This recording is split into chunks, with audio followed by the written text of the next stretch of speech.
Bueno, me está quedando un poquito largo, pero quería vincularles estos hechos. Pero hasta ahí hubiera sido uno diría, bueno, una acción más entre tantas. Pero cobró una dimensión el hecho a partir de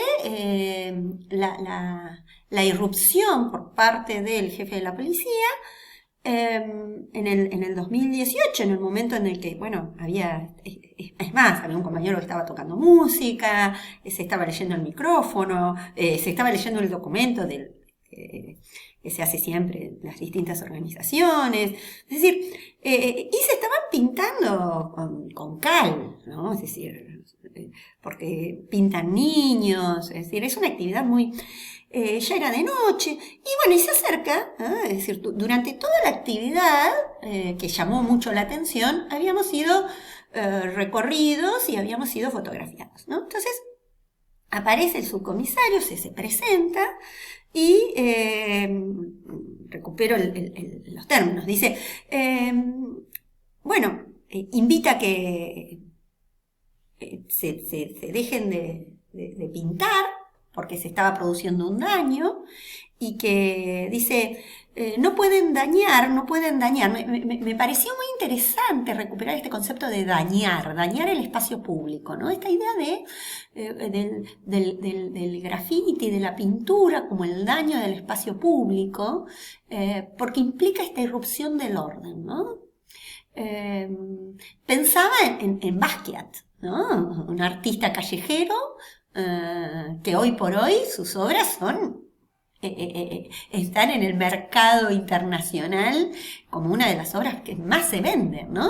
E irrumpieron en ese espacio público, ¿no? Entonces,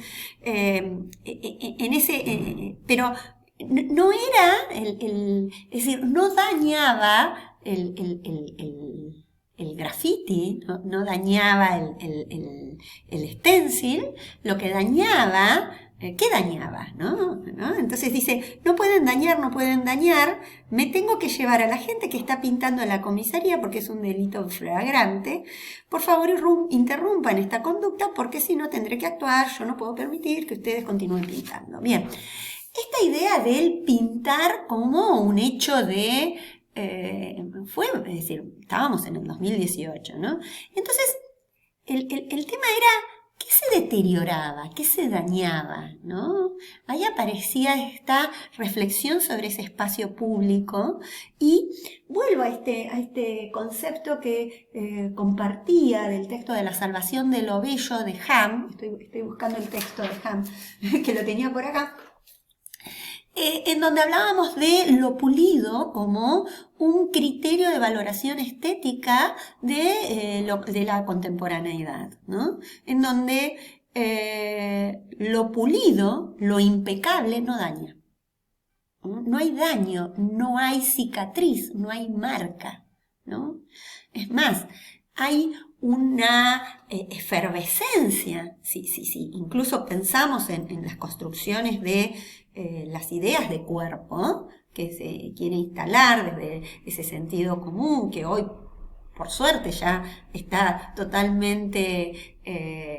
o se está haciendo todo un trabajo para desarmar esa idea de cuerpo hegemónico, pero esta idea en donde no tiene que haber cicatriz, no tiene que haber historia, ¿no? La presencia de la cicatriz implica la presencia del daño, implica la presencia de la historia, ¿no? Es decir, uno lleva en su cuerpo marcas de su historia, ¿no? Las arrugas de reírse, de llorar, el ceño fruncido de los enojos, ¿no? Bueno, todo eso se alisa. Entonces, en esa búsqueda hay esta idea de que, por un lado, no hay historia, porque todo es liso, casi como una muñeca inflable, diríamos, pero por el otro lado, no hay resistencia.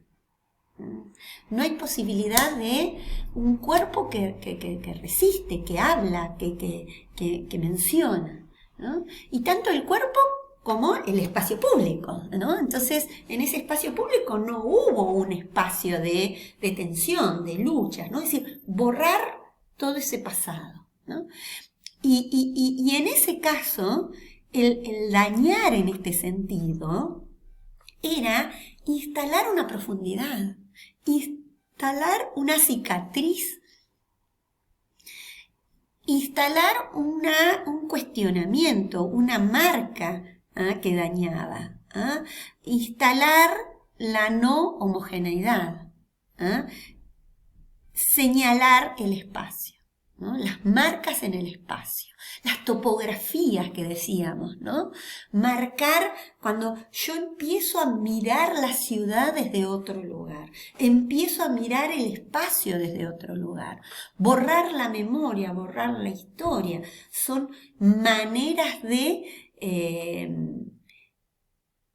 instalar la lógica de lo igual, ¿no? Esta lógica del eterno presente, en donde no hay posibilidad de ese pasado. Y eso, por el otro lado, obviamente que está ligado a un pasado y a una memoria, ¿no? Que yo acá tiene que ver porque el hecho continuó al día siguiente. Se hacen las entrevistas y decía el diario Noticias de la Costa, que pertenece actualmente, dice, el personal policial había advertido que muchos llevaban tarros de pintura, baldes de pintura, pinceles, y no estaba bien definido quién encabezaba, porque en definitiva era prácticamente todos gremios docentes y algún que otro vecino del barrio, que de manera voluntaria no había otras organizaciones. Esta idea de el vecino del barrio y algún gremio docente, ¿no? La estigmatización de estos enunciadores eran, ¿no? Decir, quienes estaban construyendo esta idea de el pobre funcionario policial, podríamos decir, que tiene que terminar asumiendo una voz, naturalizando un uso del espacio público, naturalizando un reparto de lo sensible, en donde no hay posibilidad de un otro, ¿no? En donde no hay posibilidad de reconocer a ese otro, ¿no? Y entonces lo que se buscaba cuidar era esta, que es muy loco lo que sucedió, ¿no? Si ustedes analizan y van a las distintas localidades de nuestro país, perdieron una identidad local, las calles céntricas, ¿no? Entonces me pasó en este último tiempo, por cuestiones laborales, antes de la pandemia, si uno va, qué sé yo, a la plaza, a la calle principal de Bahía Blanca, a la calle principal de La Plata, a la calle principal de Viedma, a la calle principal de Patagones, a la calle principal, ¿no? de Chivilcoy, incluso, bueno, en otras calles, se instaló una estética pública, ¿no? En donde se compraba esta actualización y esta renovación, en donde todas pasaron a estar ligadas a la misma estética, ¿no? Con los mismos diseños estéticos, una uniformidad de estos cambios, ¿no? Y pasan a ser plazas pulidas, plazas brillantes, ¿no?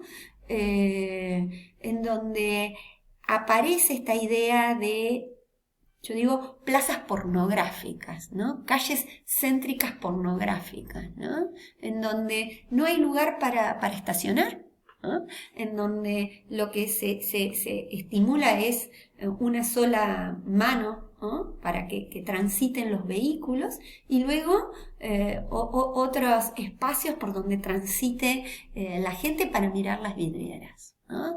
Entonces, no hay posibilidad del encuentro. Y ese espacio pornográfico en donde todo está transparente, todo es visible, puede tener algún que otro banco en donde se puede permanecer, pero siempre, ¿no? En esta idea de una homogeneidad de espacio público que se instaló en el país, ¿no? Hay una estética de lo público homogénea que ha tendido a perder las especificidades de las calles principales de los pueblos, ¿no? Y entonces parecería como que es parte de ese efecto de avance, ¿no? En ese sentido, me parecía que podíamos traer, e incluso recuerdo cuando es un texto que aparece en el diario, dice, hay un funcionario público en Buenos Aires, cuando se las invita a las madres para que circulen, dice, en todo caso lo hubieran manifestado si hubieran formalizado algún pedido al Ejecutivo Municipal, diciéndoles que en ese acto iban a realizar pintadas, y que tales pintadas iban a estar dirigidas a X símbolos de lucha, y que esa pintura no iba a ser abrasiva. Se acabó, ¿no? Capaz que el municipio no se oponía y hasta les daba un mejor lugar dentro de la plaza para hacer esas pintadas. Nosotros no sabíamos si iban a realizar escrituras de reclamos extraños, distintos a la conmemoración, o si solamente iban a pintar pañuelos. Esta idea de hay alguien que es el dueño del espacio público, ¿no? Y vos le tenés que pedir permiso a ese dueño de ese espacio público para esa irrupción.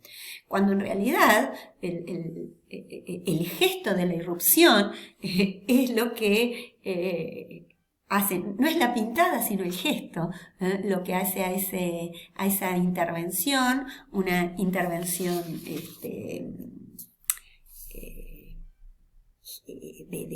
de ruptura, ¿no? El otro eje que me parecía interesante analizar tenía que ver con este pañuelón gigante que se hace, y retomaba, les voy a compartir algunos videitos de Cristo, esta idea de estas intervenciones me hacían pensar en esa cita, que obviamente cuando yo les preguntaba a quienes lo estaban haciendo, me dijeron que no, obviamente, pero que era instalar estos pañuelos gigantes en una obra tan emblemática como es el puente ferrocarretero en la localidad de Viedma, instalar esta idea de un pañuelo gigante. ¿Qué implica? Vuelvo a esto del efecto de arte, ¿no? Y en esto me voy anticipando, porque detrás está este imaginario de estas obras de Cristo y Jean-Claude, ¿no? Que decíamos.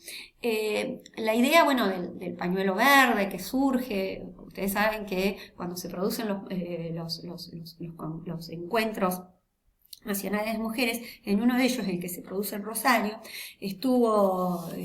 fueron las mujeres católicas, el grupo de Católicas por el Derecho a Decidir, llevaron como elemento un pañuelo verde. Entonces, cuando hicieron la marcha, se identificaron con este pañuelo verde. En este grupo planteaban una despenalización del aborto, unas mujeres católicas por los anticonceptivos, ¿no? Entonces, ya desde ese momento, que fue en el 2003, fue una acción que se hizo, se instala esta idea del pañuelo verde. El símbolo del pañuelo verde, cuando se instala en el puente, me parecía interesante porque lleva a pensar, por un lado, repensar el lugar, ¿no? Esta idea de esto que decíamos con Cristo, ¿no? Y por eso decimos el efecto de arte en la cotidianeidad. ¿Por qué? Porque instalar implicaba, bueno, todo un trabajo de permisos, de medidas. El espacio público genera problemáticas que tienen que ver, qué sé yo, la Patagonia, el viento, el frío, cómo lo voy a atar para que no se huele, desde dónde quiero que se vea. Es decir, hay decisiones que tienen que ver, que ustedes me digan, con la producción de ese... ¿dónde lo voy a hacer? Porque, bueno, empiezan las mismas que lo hacen, dicen, bueno, tuvimos el problema y terminamos terminamos haciéndolo en la plaza, porque no teníamos lugar en las casas ya para tenerlo al pañuelo. Entonces conseguir un espacio para poder hilvanar, para poder pintar, ¿no? Entonces aparece todo un primer problema que tiene que